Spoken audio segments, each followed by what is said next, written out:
নমস্কাৰ গ্ৰহণ কৰিব সকলোকে মোৰ এই চেনেলটোলৈ আপোনালোকক আদৰিছোঁ।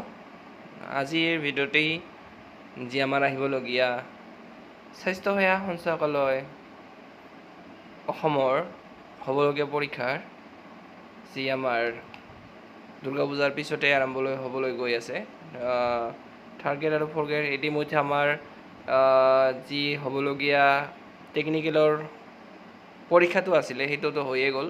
এতিয়া আমাৰ হ'বলৈ বাকী আছে নন টেকনিকেলৰ যি আমাৰ ফ'ৰ্থ গ্ৰেডৰ অনুষ্ঠিত হোৱাৰ কথা চলি আছে দুৰ্গা পূজাৰ পিছতেই। তো তাৰে উপলক্ষে আজি মোৰ এই প্ৰথম ভিডিঅ'টিত আপোনালোকলৈ 10টা ইম্পৰ্টেণ্ট কুৱেশ্যন আগবঢ়াবলৈ লৈছোঁ। আশা কৰোঁ এই সকলোবোৰ কুৱেশ্যন আপোনালোকৰ সহায় কৰিব আৰু লগতে উৎসাহ যোগাব যাতে কেনেকৈ আমি পৰীক্ষা ক্ৰেক কৰিব পাৰোঁ বা কেনেধৰণে মনত ৰাখি এইবোৰ আগুৱাই যাব পাৰোঁ। সকলোবোৰ আমাৰ কমন নপৰিব পাৰে, তথাপিও পঢ়াটোতো আমাৰ লাগিবই, যিহেতু নপঢ়াকেতো পৰীক্ষা দিব যাব নোৱাৰোঁ। তো আজিৰ ভিডিঅ'টি আমি আগবঢ়াইছোঁ প্ৰথম প্ৰশ্ন আপোনালোকলৈ। প্ৰাচীন ভাৰতীয় শল্য শিক্ষকৰ পিতৃ বুলি কাক জনা যায়? আমাৰ যি ভাৰতবৰ্ষৰ শল্য চিকিৎসক, ভাৰতত সৃষ্টি হোৱা চিকিৎসাৰ পিতৃ কাক বুলি আমি জানো? তো আপোনালোকে কমেণ্টত জনাব কোন হয়। ভাবক কিমান হ'ব পাৰে, আপোনালোকে কি ভাবে ইয়াতে জনাওক আমাক, নিশ্চয় কমেণ্ট কৰি জনাব। তো ইয়াৰ উত্তৰটো হৈছে অপশ্যন নম্বৰ এ। তো আমাৰ ইয়াৰ শুদ্ধটো হৈছে সুশ্ৰুত। দ্বিতীয় প্ৰশ্নটো আপোনালোকে আগবঢ়াইছোঁ। আমাৰ দ্বিতীয় প্ৰশ্নটোত আছে ভাৰতৰ প্ৰথম স্বাস্থ্যমন্ত্ৰী কোন? আপোনালোকে নিশ্চয় কমেণ্ট কৰি উত্তৰটো জনাব। কমেণ্ট কৰি চাওক আপুনি শুদ্ধ হয়নে নহয়। তাৰপিছত উত্তৰটো মই দি আছোঁ তাৰপিছত লাহেকৈ।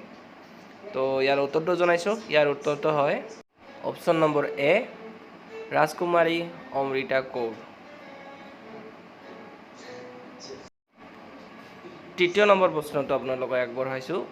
বিশ্ব স্বাস্থ্য সংস্থা গঠন কৰা হৈছিল option number A 1948, option number B 1949, option number C 1950, option number D 1951। Comment কৰি জনাব।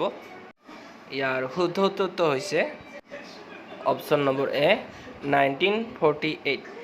আমি বৰ্তমান নেক্সট প্ৰশ্নটোলৈ আগবাঢ়িছোঁ। আমাৰ উক্ত প্ৰশ্নটো হৈছে বিশ্ব স্বাস্থ্য সংস্থা, যাক হু বুলি জানো আমি, WHO, ইয়াৰ মুখ্য কাৰ্যালয় ক'ত অৱস্থিত? নিশ্চয় ইয়াৰ শুদ্ধটো আপোনালোকে গম পায়। কমেণ্ট বক্সত কোনে WHOৰ ফুল ফৰ্মটো জানে আমালৈ জনাই কমেণ্ট কৰক। কমেণ্ট কৰিব নাপাহৰিব, তলত সকলোৱে কমেণ্ট কৰক, চাওঁ কিমানজনে WHOৰ ফুল ফৰ্মটো গম পায়। তো ইয়াৰ শুদ্ধ উত্তৰটো কি হ'ব? ইয়াৰ শুদ্ধ উত্তৰটো হ'ব অপশ্যন এ জেনেভা। ইয়াৰ আমি পৰৱৰ্তী প্ৰশ্নটোলৈ আগবাঢ়িছোঁ। আমাৰ পৰৱৰ্তী প্ৰশ্নটো হৈছে কোনখন বেদত চিকিৎসা বিদ্যাৰ কথা আছে?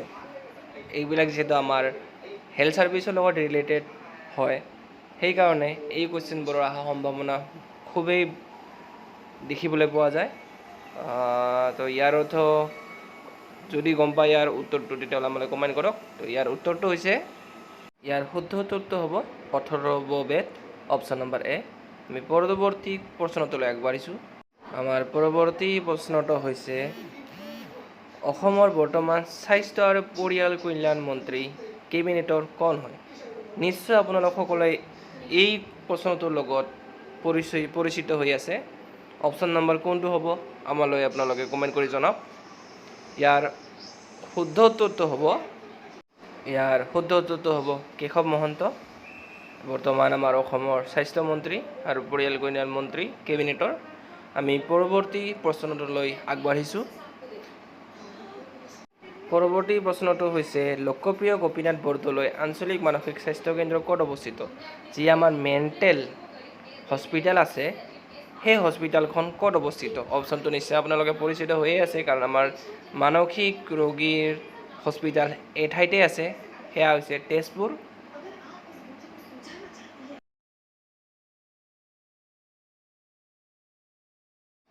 পৰৱৰ্তী প্ৰশ্নটো হৈছে ডক্টৰ বি বৰুৱা কৰ্কট প্ৰতিষ্ঠান ক'ত অৱস্থিত? Option number A Guwahati, option number B Shillong, option number C Nagaon, option number D Tezpur. আপোনালোকে হয়তো সকলোৱে পৰিচিত আমাৰ বি বৰুৱা কৰ্কট প্ৰতিষ্ঠান ক'ত অৱস্থিত হয়। আমালৈ কমেণ্ট কৰি নিশ্চয় জনাব আপোনালোকে। আৰু আপোনালোকে কিমানটোত শুদ্ধ হ'ব পাৰিছে বৰ্তমানলৈকে আমালৈ কমেণ্ট কৰি নিশ্চয় জনাব। ইয়াৰ শুদ্ধ উত্তৰটো হ'ব আমাৰ অপশ্যন নম্বৰ এ গুৱাহাটী। আমি পৰৱৰ্তী প্ৰশ্নটোলৈ আগবাঢ়িছোঁ। আমাৰ পৰৱৰ্তী প্ৰশ্নটো হৈছে হোমিঅ'পেথিৰ মানে যি আমাৰ হোমিঅ'পেথিক আছে তাৰ পিতৃ কোন? বৰ্তমান আমাৰ এলোপেথিক আছে, হোমিঅ'পেথিক আছে, তাৰপিছত আমাৰ কি বুলি কয় সেইটো আয়ুৰ্বেদিক আছে। তো আমাৰ হোমিঅ'পেথিকৰ পিতৃ কাক বুলি আমি গম পাওঁ? আপোনালোকে কমেণ্ট কৰক। তো ইয়াৰ শুদ্ধ উত্তৰটো হ'ব অপশ্যন নম্বৰ এ ছেমুৱেল হেনিমেন। আমাৰ শেষৰ প্ৰশ্নটো হৈছে অসমৰ হোমিঅ'পেথিক কলেজ ক'ত আছে? আমাৰ হোমিঅ'পেথিক কলেজখন বৰ্তমান অৱস্থিত নগাঁও জিলাত। আৰু আমাৰ এইটোৱে আছিল শেষৰটি প্ৰশ্ন। পৰৱৰ্তী সময়ত আমি আপোনালোকলৈ আৰু বহু ধৰণৰ প্ৰশ্ন লৈ আহিম। যিহেতু এইটো আমাৰ চেনেলৰ আজি প্ৰথম ভিডিঅ', সেইকাৰণে আপোনালোকে কেৱল মাত্ৰ 10টা প্ৰশ্ন উত্তৰ আমি লৈ আহিছোঁ। তো আশা কৰোঁ সকলোকে ভাল লাগিছে।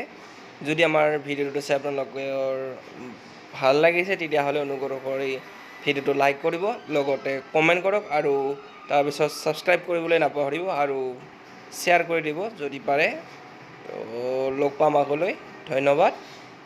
জয় আই অসম।